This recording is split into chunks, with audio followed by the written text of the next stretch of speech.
to Bright Up Academy. Today we will discuss about Henry Fayol 14 Principles of Management. As we all know that Henry Fayol is also known as father of modern management theory. Henri Fayol को father of modern management theory भी कहते हैं और इसने हमें ऐसे general principles दिए थे जो हम हर एक मैनेजमेंट और हर एक डिपार्टमेंट में यूज कर सकते हैं. टोटल प्रिंसिपल 14 थे and in this video we will discuss about top 5 principles. Means starting के 5 प्रिंसिपल को हम डिस्कस करेंगे जिसकी शॉर्ट फॉर्म है DADUCD.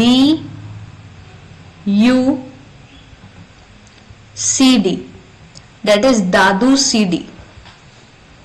It is a short form which help you to remember that 5 principles. D means division of work. A means authority and responsibility. D means discipline. UC means unity of command and UD means unity of direction. First stand for division of work, authority and responsibility, discipline, unity of command and unity of direction. It is a Dadu CD. It is a trick to learn 5 principles. Now the first one is division of work. Under this Henry believed that whole work should be divided into small units. Means जो भी पूरा काम है उसे हम small units में divide कर देते हैं और उन small units को हम job कहते हैं और उसे assign करेंगे person को as per the experience and qualification.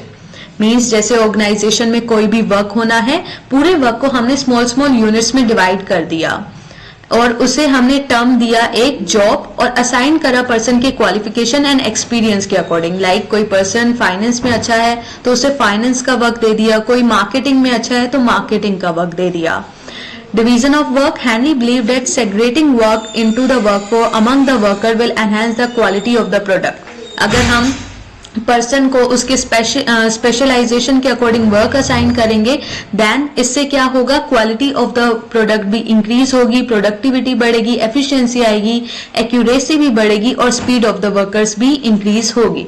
Now the second principle is authority and responsibility. अब अथॉरिटी का मतलब क्या होता है? Authority means power to take decision. एक पर्सन के पास कितनी पावर है डिसीजन लेने की. Whereas responsibility means obligation to do work. आपके ऊपर क्या रिस्पॉन्सिबिलिटी है, आपको क्या वर्क करना है.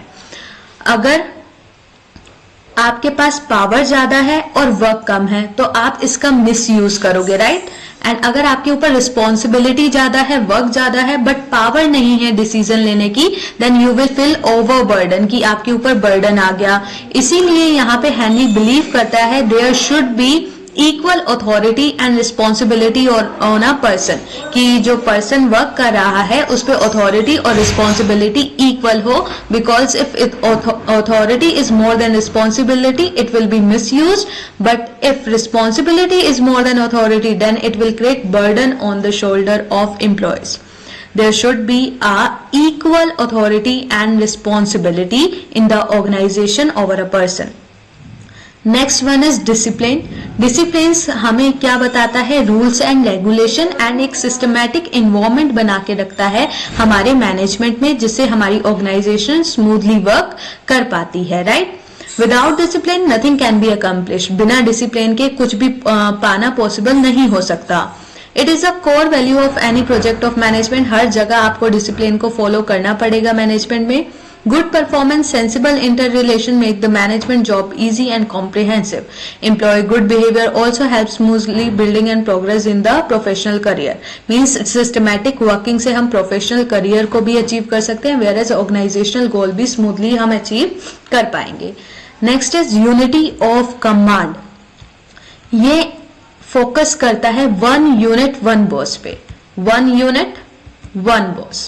मीन्स अगर एक एम्प्लॉय को एक ही बॉस कमांड देगा तो ये बेटर रहेगा. लाइक एक एग्जांपल लेते हैं. एक स्कूल गोइंग स्टूडेंट है, वो स्कूल में जाता है, उसे 2 टीचर्स ने एट अ सिंगल टाइम अलग अलग रिस्पॉन्सिबिलिटी दे दी कि आपको ये वर्क करना है, आपको ये वर्क करना है. अब वो कंफ्यूज हो जाएगा एट अ टाइम मैं किसका वर्क करूं, उस टाइम मैं किसका वर्क करूं. बट अगर एक ही उसे टीचर वर्क देगा तो वो अपनी रिस्पॉन्सिबिलिटी को फुलफिल कर पाएगा, राइट. मीन्स यहाँ पे ये है कि एक पर्सन को एट अ टाइम एक ही बॉस से कमांड मिलनी चाहिए ताकि वो कंफ्यूज ना हो और अच्छे से वर्क कर पाए. राइट। वन बॉस ऑर्डर मिल गए तो वो क्या करेगा, अपनी रिस्पॉन्सिबिलिटी को फुलफिल नहीं कर पाएगा और कंफ्यूज हो जाएगा। Next one is unity of direction. Unity of direction का मतलब क्या होता है कि बिजनेस में सारे जो एफर्ट्स हैं एम्प्लॉयज के वो सिंगल डायरेक्शन में लगने चाहिए। All the efforts of the employees should be in single direction towards achieving organizational goal. Means सबका मेन मोटो, सबका एम क्या होना चाहिए कि हमें जल्द से जल्द organizational goal को fulfill करना है। In this video we discuss about the top 5 principles. In next video we will discuss the other principles.